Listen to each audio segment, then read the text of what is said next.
Olá pessoal, sejam bem-vindos a um episódio especial. Hoje vamos misturar temas sensíveis, o rescaldo do jogo da deslocação à República Checa e vamos abordar um tema também que no futebol cada vez mais é importante e que tem a ver um pouco com a conversa que houve sobre o equilíbrio emocional. Antes de começar a falar sobre este tema relacionado também com o SAMU, com a história do SAMU, com a minha própria história de vida e com a minha história também como futebolista, ou como jogador de futebol enquanto fui jogador no Belenenses, porque a razão que me levou a desistir, porque as pessoas às vezes acham que os jogadores de futebol, que como ganham muito dinheiro e que podem, lá está, podem levar todo tipo de críticas, e eu não estou a dizer que as pessoas não podem criticá-los aos jogadores, claro que as pessoas podem criticá-los. Agora, partir para o insulto, partir para uma crítica que não é construtiva. Aliás, muitas pessoas que criticam nunca deram dois toques numa bola. Aliás, podem ter perfeitamente dois tijolos nos pés. As pessoas que criticam os jogadores de futebol, mas no entanto falam como se fossem Lionel Messi, ou seja, falam como se conseguissem meter a bola no ângulo em cada 10 bolas 9, e não é o caso. Muitas dessas pessoas nem uma recepção sabem fazer, nem sequer sabem a importância que o relvado tem no desempenho dos jogadores de futebol ou não, portanto nem vale a pena estar aí a entrar por esse caminho. O que eu estou a querer dizer é que as redes sociais, cada vez mais as pessoas atrás do monitor, é muito fácil criticar o jogador, é muito fácil chamar um jogador de pinheiro, é muito fácil dizer que ele não presta, é muito fácil dizer que ele não vale nada, quando na verdade ele tem 21 anos, em época e meia tem cerca de 50 golos pelo Futebol Clube do Porto, portanto é um grande avançado, tem mostrado uma grande margem de progressão. O facto dele ficar nos treinos com o Lucho e com o Castro todos os dias ou quase todos os dias a melhorar o aspecto técnico também é de louvar. Nota-se que é um jogador que quer muito. Antes de lá estar, agora aprofundarmos o tema mais do equilíbrio emocional e porque é que às vezes há pessoas que têm mais equilíbrio emocional que outras mais tarde, outras mais cedo, porque às vezes as pessoas que são revoltadas se tem a ver com alguma razão da tua história do passado. Eu acredito muito numa coisa que é: nós hoje em dia somos aquilo que somos por causa das vivências que tivemos, certo?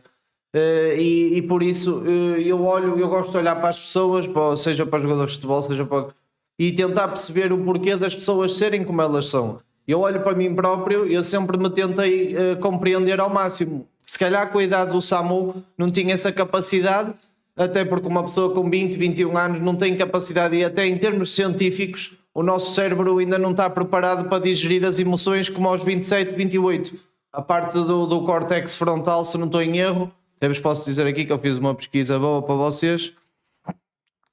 Mas pronto, basicamente a parte mais racional do cérebro desenvolve mais tarde, ou seja, aos 20 e tal anos, portanto é normal. Por isso é que nós com 20 anos fazemos muitas asneiras, nós todos, saídas à noite, não há juízo, é quando acontece às vezes, vê-se miúdos às vezes perdidos na noite, e depois endireitam aos 20 e tal anos porque a cabeça começa a pensar de outra forma.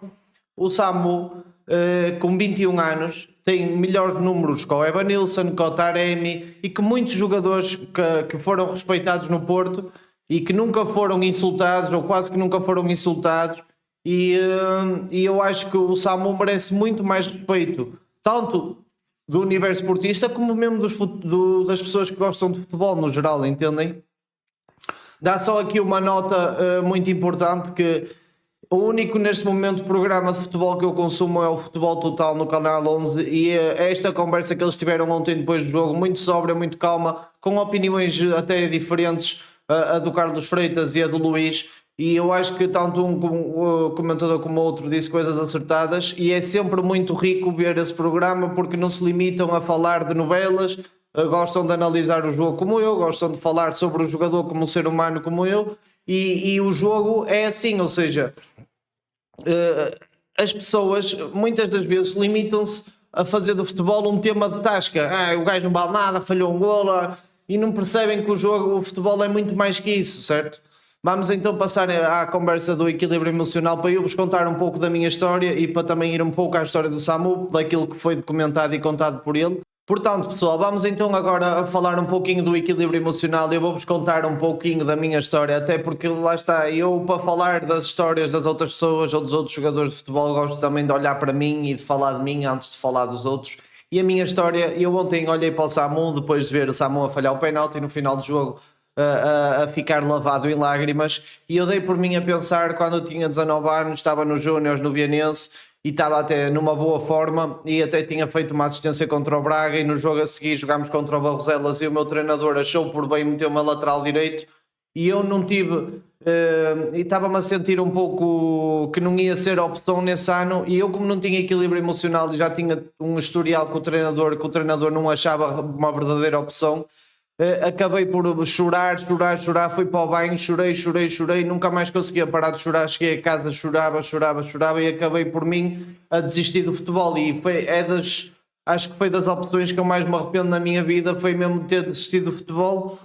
E eu nunca consegui compreender o porquê de eu ser tão emotivo, de eu não conseguir controlar as emoções, e tem a ver um pouco com traumas da infância. Ou seja, tu quando cresces, por exemplo, sem a presença da tua mãe, ou como o Samu, que a mãe veio grávida da Nigéria para a Espanha e cresceu sem a figura parental, eu, por exemplo, no meu caso, mais relacionado com a minha mãe. Então, uma pessoa que cresce com falta de uma parte de um progenitor, seja da mãe, seja do pai, ou seja dos dois, acaba por ter uma necessidade de se provar constantemente, porque uma pessoa, quando é rejeitada pelo próprio progenitor ou abandonado, as crianças, para elas próprias, dizem basicamente: porque é que ele me abandonou? Será que eu não sou suficiente? Será que eu não tenho valor? E depois esta frase interior, que muitas crianças não deitam cá para fora, começam a consumir o jogador ou a pessoa, e depois isso influencia muito nas atitudes.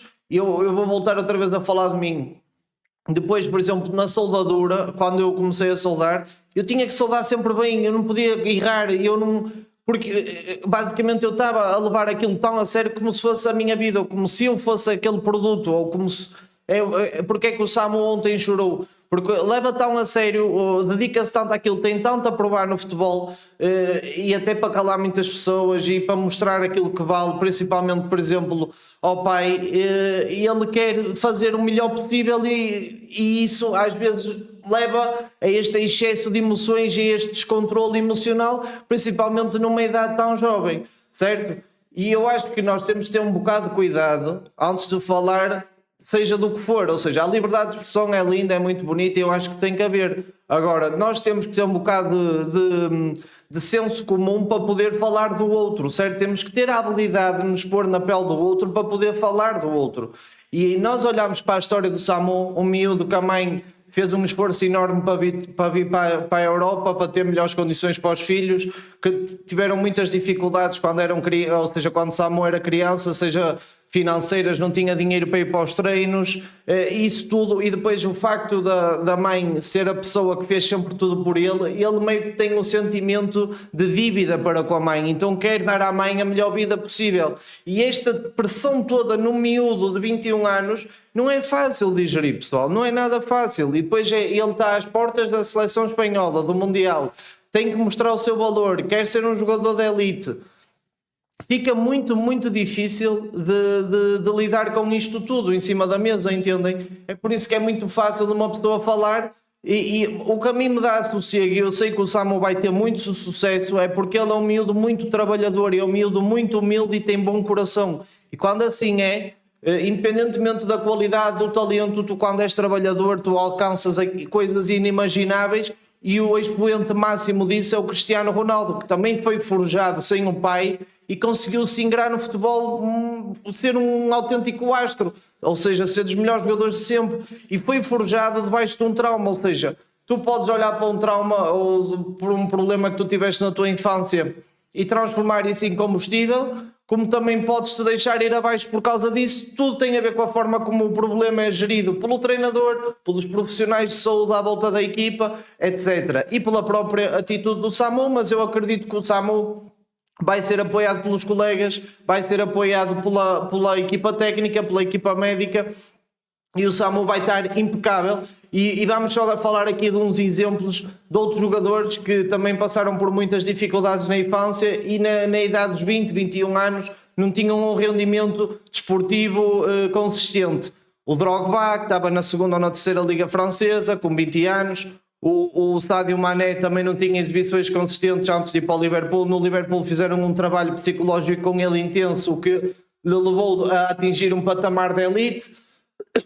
Portanto, estes jogadores todos que estamos a falar são jogadores que atingiram patamares de sucesso máximo, ganharam Champions no futebol, foram campeões da Inglaterra, da Premier League. Então é preciso ter um bocado de cuidado, porque às vezes vocês podem estar hoje em dia a chamar Pinheiro ou a dizer que um jogador joga mal ou que é fraco tecnicamente, e esse jogador daqui a 2, 3, 4 anos pode ser campeão mundial pela Espanha, pode ser campeão da Champions pelo clube onde vai estar a jogar, pode ser um dos melhores jogadores do mundo, porque isso ninguém sabe, certo? Ele tem todo o potencial. E outra coisa, para fechar aqui este tema do equilíbrio emocional, também contei-vos um pouco da minha vida sem contar grandes detalhes, porque estamos na internet e é um bocado proibitivo esse aspecto, por isso é que eu não conto muito mais, ok? Dá para perceberem que o facto de eu ter tido um trauma na minha infância relacionado com a minha mãe levou-me a ter um desequilíbrio emocional, ou seja, uma sensação de ter que provar mais ao mundo, e eu acho que o Samu tem um pouco do mesmo. Eu senti, ou seja, eu quando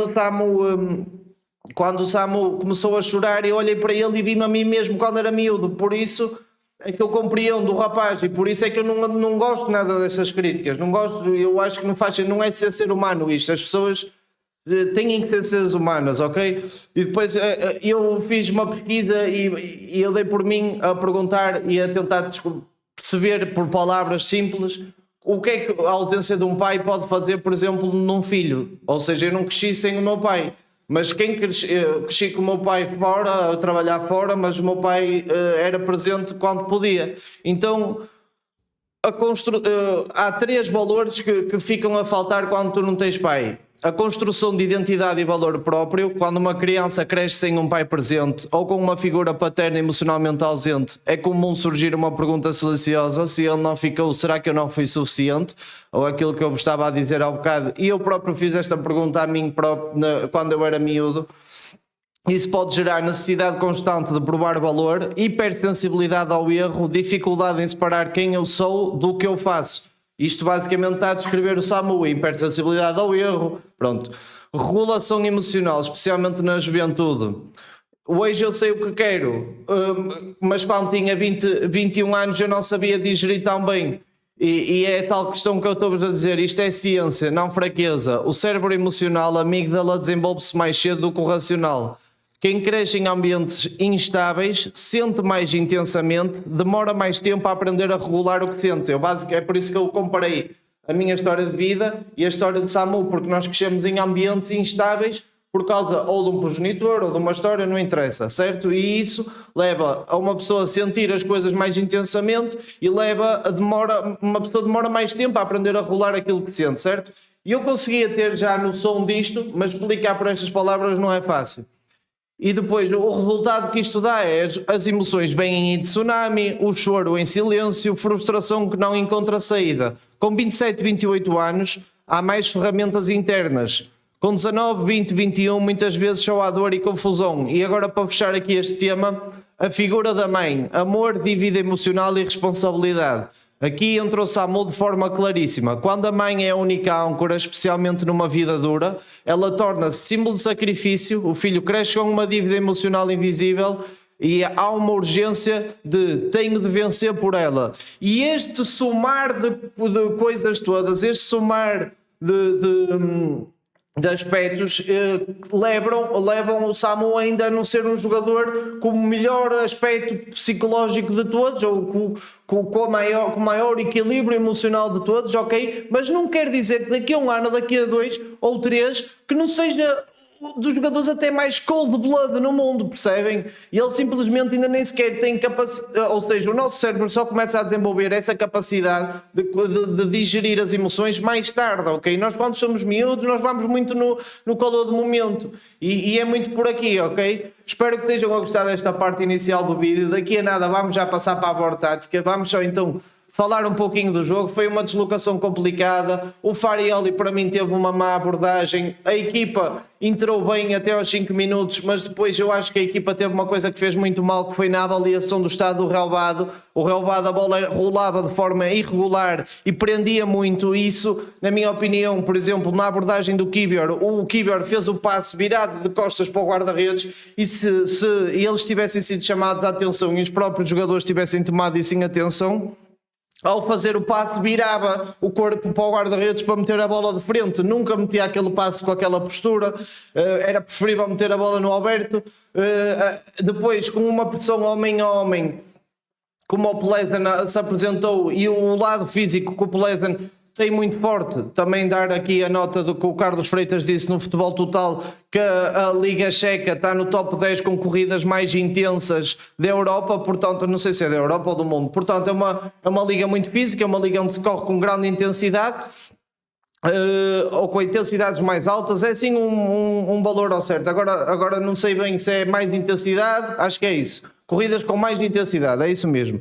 Portanto, é uma liga muito física, é uma liga muito intensa, é uma liga que se corre muito, mas há muita desorganização defensiva, porque a pressão, ao ser homem a homem, há muito espaço no campo todo.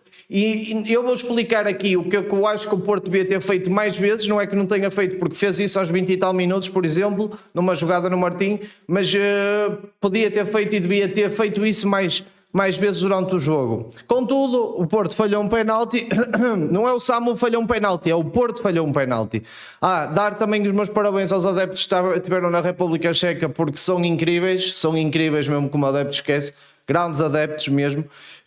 Nós falhámos um penalti, o Borja Sainz falhou um golo de bola corrida cara a cara com o guarda-redes. Na segunda parte houveram 2-3 cruzamentos rasteiros com cortes in extremis da equipa de Plesen. Portanto, ok, jogámos contra 10 durante uma parte, mas não foi assim, outra vez no jogo horrível que se pinta, ok? A equipa entrou mal, entrou desconfortável, os índices de confiança tiveram em baixo, o Mora fez um jogo que teve um bocado mal na decisão, o próprio Farioli também foi o pior jogo, na meu ver, na própria maneira como mudou no jogo. Ou seja, eu acho que mantinha o Mora, apesar de estar a fazer uma má exibição, preferia manter o Mora, que era capaz de descobrir ali qualquer coisa entre linhas, do que tirá-lo. Preferia ter Gabri Veiga e Mora ao mesmo tempo, e se calhar até tirar o Froute, porque o Froute a jogar em espaços curtos tem mais dificuldade. Portanto, nesse aspecto eu acho que o Mister teve mal. A entrada do Gabri Veiga, o Gabri Veiga teve muito bem mais uma vez. E é isso, pessoal, espero que tenham gostado do vídeo. É um tema um bocadinho diferente, mas que também tem a ver com o futebol e com o desempenho dos atletas. E, por exemplo, vou dar, só para fechar, o exemplo Morita. Porque é que acham que ele este ano não está a ter o mesmo rendimento que já teve noutros anos? Tem tudo a ver com isto, tem tudo a ver com como os jogadores conseguem estimar a saúde mental e se conseguem motivar com o futebol, porque quando se ganha muito dinheiro é muito fácil de se perder a motivação. Por isso que os atletas, na minha opinião, de alta performance, têm que pensar primeiro em ser melhores como jogadores, e o dinheiro ele vai acabar por vir, ok? Se focarem a carreira no dinheiro, é muito fácil de entrarem em depressão ou de não acharem piada nenhuma a jogar o jogo, porque só estão a jogar pelo dinheiro. Passado um ano ou 2 ou 3 já têm 10 milhões na conta. Qual é o índice para ganhar mais 20 milhões? Depois é ganância, não é que tu queiras ser um melhor jogador. Portanto, este tema é muito sensível, mas é também a minha opinião, pessoal. Espero mesmo que estejam a gostar do vídeo. Deem subscribe no meu canal do YouTube. Quem puder ajudar também no Patreonzinho, também agradeço a vossa ajuda. Já estamos quase com 20 membros no Patreon, maltinha, o que é espetacular. Vá embora, quem puder dar uma ajudinha ao canal, já sabem, é sempre bem-vinda. E basicamente é isso. Comentem, deixem a vossa opinião, sem críticas negativas, sem insultar ninguém, porque não vale a pena. E se eu vi também que houver pessoas a insultar, eu também rapidamente tiro um comentário, porque não é espaço para isso. Aqui isto é um espaço de desporto e é um espaço onde todos temos que nos respeitar, percebem? O canal também é meu, eu estou no direito de fazer isso. E basicamente é isso, maltinha. Vamos então passar aqui à explicação da board tática, e já sabem que a análise em vídeo só está disponível no Patreon. Portanto, pessoal, voltando aqui à explicação da board tática, o futebol em 2021 mudaram as regras. Eu no próximo vídeo, eu vou fazer um vídeo a falar sobre o tiki-taka, o gegenpressing, e depois agora a nova meta que está no futebol agora. Ou seja, a meta é o quê? O que está mais a ser usual em todos os treinadores, ou seja, o que é que se está a utilizar em termos de táticas para sair a jogar, libertar espaços, etc. O que é que aconteceu em 2021? Em 2021, os centrais puderam entrar dentro da grande área e construir a partir da grande área, certo? Quando as equipas adversárias pressionam assim alto, homem a homem, pelo campo todo, nós temos que usar ao máximo o comprimento desta parte aqui. Porquê?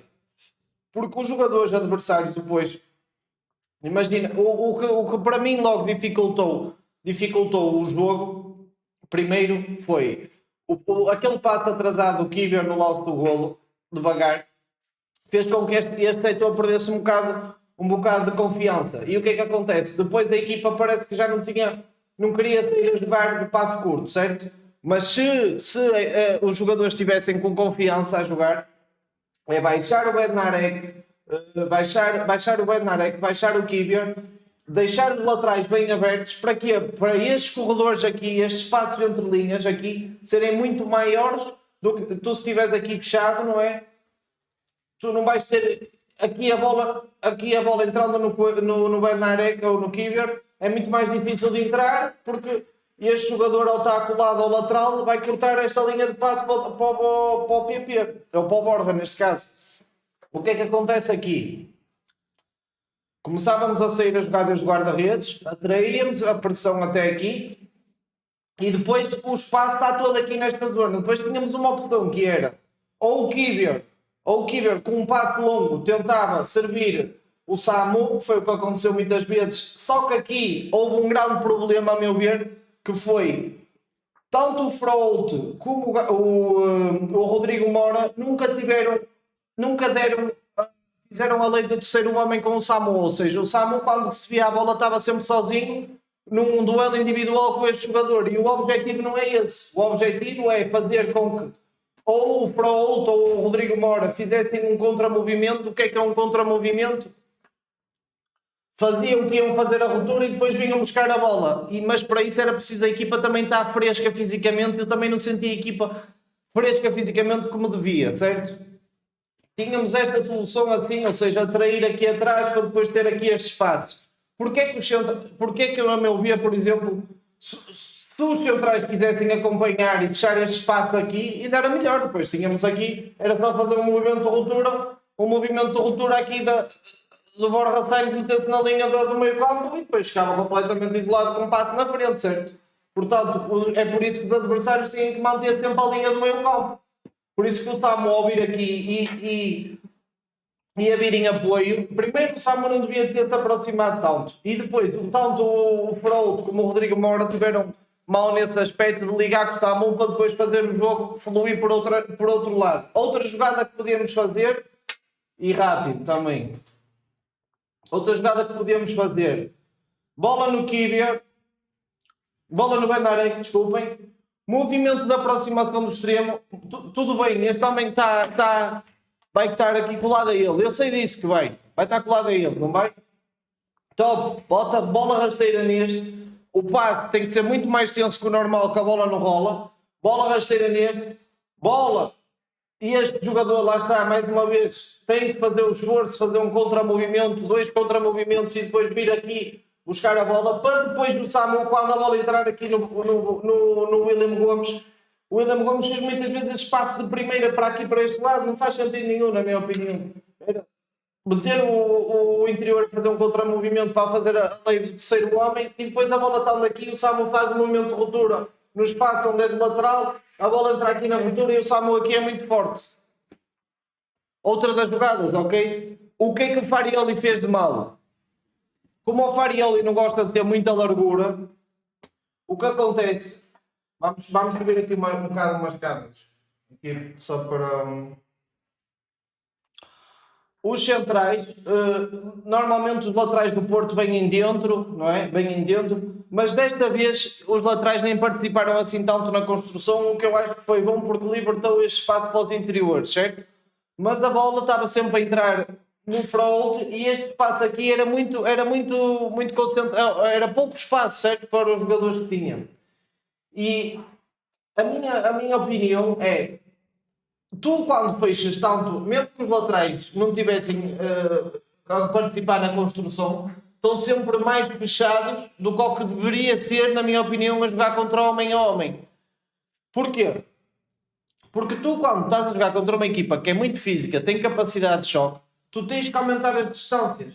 Tu, quanto mais aumentares as distâncias, menos provável é de haver o choque entre os jogadores. Se fechares a largura aqui, se fechares aqui a largura, se meteres só os extremos abertos, não interessa, mas se fechares a largura com os teus interiores a participar na construção e com os laterais, o que acontece é que as distâncias aqui, esta zona aqui do campo, o choque é muito provável, ou seja, a bola entra no moro, no front, choque. A bola entra no lateral, choque. Certo? Se abrirmos, o que acontece é, esta bola pode entrar aqui e este jogador ataca o espaço, é diferente. E outra coisa que eu acho que o Porto também devia ter feito mais é, em vez de combinar tanto em passe curto, promover aos jogadores conduzir a bola. O Alan Varela, quando entrou, fez uma jogada muito boa na grande área adversária, fintou 1, 2, 3 em condução. Ou seja, nós temos que levar, se eles não são tão bons como nós no lado técnico, nós temos que puxar o jogo para o lado técnico. Na minha opinião, atenção, eu estou só a dar a minha opinião. Portanto, eu acho que o Porto ganhava mais. E até o Gabriel Veiga entrou bem por causa de estar a conduzir, tirar no drible, um para um ofensivo. Eu acho que o Porto precisava um bocado disso. O William Gomes dominava aqui, nunca dominou e conduziu e fintou. Estavam com medo de fintar, estavam com medo de provocar o 1 para 1, estavam com medo do choque. E eu acho que nesse aspecto que o Porto não teve muito bem.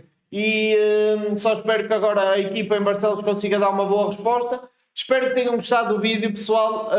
Já sabem, agora a análise em vídeo está disponível no Patreon. Deixem subscrever no canal do YouTube, deem o vosso comentário, deixem hype também no telemóvel. Um forte abraço e até amanhã. Fui, pessoal!